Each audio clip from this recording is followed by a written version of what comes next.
This video on the pronunciation of the RT consonant cluster in Spanish comes at the request of several viewers.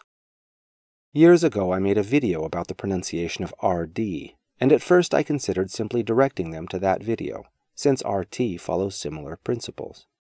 However, in the years since making the RD video, I've gained some new insights, and I think this is the perfect opportunity to share them. So today we'll take a deep dive into how to properly pronounce the RT consonant cluster in Spanish.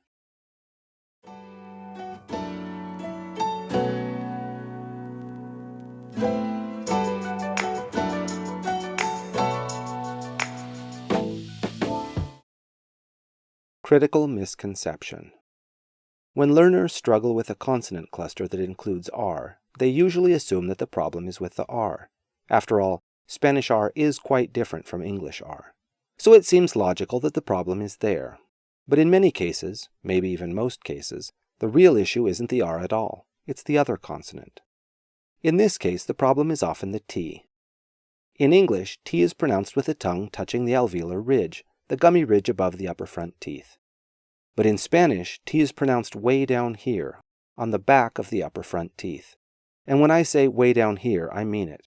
I don't mean kinda on the teeth somewhere up here. I mean way down here. When you pronounce Spanish T correctly, you should feel the tip of your tongue touch against the back of your upper front teeth, with a tiny bit of the underside of your tongue peeking out below the incisal edges. If your tongue isn't in that position, chances are you're using an English-style T, which makes the transition to R much harder than it needs to be. The manner of articulation of Spanish T is also different from English T. In English, T is pronounced explosively with an outward burst of air, t, t, t. But in Spanish, the tongue touches the back of the upper front teeth and releases cleanly, without that extra burst of air. I often illustrate the unaspirated pronunciation of Spanish T with this image of a feather held in front of someone's mouth. The idea is that the release of air is so minimal that the feather remains still. You can hear how different English and Spanish T are by comparing similar sounding words. Listen to these examples. Tall, tal, tall, tal, and T, T, T, T. So before you can pronounce RT well, you first have to make sure that you're pronouncing T correctly. And many people who think they are, aren't. The R in the RT combination. The R in the RT combination is an interesting case. Traditionally, we think of Spanish as having two R sounds, the simple tapped R, where the tongue briefly touches the alveolar ridge, as in cara and para, and the trilled R, where the tongue vibrates multiple times, as in rata and perro. However, some linguists argue that Spanish has a third type of R that doesn't fit neatly into either of these two categories. Syllable final R, or R that occurs before consonants and at the end of utterances. Syllable final R appears in consonant clusters like these. Why do some linguists argue that syllable final R belongs in its own category? Because when R appears before a consonant, its pronunciation is not fixed. Instead, it falls on a spectrum between a tap and a trill. Sometimes it's pronounced as a simple tapped R, sometimes a slight trill, and sometimes even a full trill, depending on speech style, emphasis, and even regional variation. In standard pronunciation, in rapid or casual speech, R before a consonant is often closer to a tap. But in careful, formal, or emphatic speech, it can take on a trill.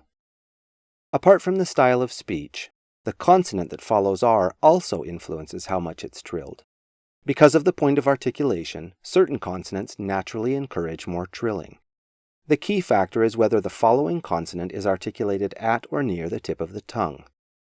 I think the consonants that most encourage trill with syllable final R are T, D, and N. When R is followed by one of these, the tongue is already positioned for contact, making it easier for extra vibrations to occur, naturally leading to a stronger trill. Listen to these examples. Arte, puerta, cuarto, verde, tarde, carne, turno, horno, There are many other consonants that may follow R that don't encourage trilling to the same degree, because they're articulated with some other part of the tongue, making it easier to produce just a single tap. Listen to these examples. Árbol, barco, perfil, largo, arma, cuerpo. Okay, so the R in the RT combination falls into this third category of Spanish R, the syllable final R. And since it comes before a T, a consonant pronounced with the tip of the tongue, the interaction between the two sounds makes the R bouncier and naturally more prone to trilling than in other consonant clusters of this type. Let's listen to some example words with RT. Observe the syllable final R with a light trill. Arte, parte, fuerte, carta, puerta, torta, harto, corto, martillo, cuarto, cierto, divertido, inmortal. Alright, a couple more ideas and we'll wrap this up. Bonus number 1. Now remember that in these syllable final R sounds, the trill is least pronounced in normal, casual speech. And when speaking more carefully, emphatically, or in any style that isn't relaxed and natural, the R tends to be trilled more distinctly. Listen to the following 3 sentences, each pronounced with a different style. Pay attention to how the degree of trilling increases as the speech style becomes more deliberate. A man speaking to his wife as they check out a new house. Creo que el cuarto es más grande de lo que parece. In a documentary about the Sonoran Desert. El desierto puede ser un lugar peligroso.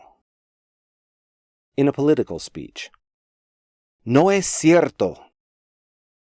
Now these 3 aren't the only styles that can affect the trill of syllable final R. Whatever style you're using has some influence one way or the other. Bonus number 2. Years ago I made a video in Spanish where I used a funny voice for a character in a book, and the voice was loud and emphatic. In that video, while doing the voice, I trilled syllable final R sounds quite strongly. A native English speaker left a comment to that video saying that the way I trilled R's seemed strange and off-putting, especially because those R's should have been simple taps. For those who are newer to Spanish or haven't had much exposure to native speech, let me assure you that syllable final R's can be trilled quite a bit, depending on the style of speech. The most exaggerated example I can think of is radio advertisements, where speakers try to sound extremely energetic. But there are many, many speech styles in which syllable final R's are trilled to some degree. Just because they're written as a single R doesn't mean they're just a tap. Bonus number 3. There are certain regional dialects of Spanish in which syllable final R, including in the RT combination, is pronounced differently.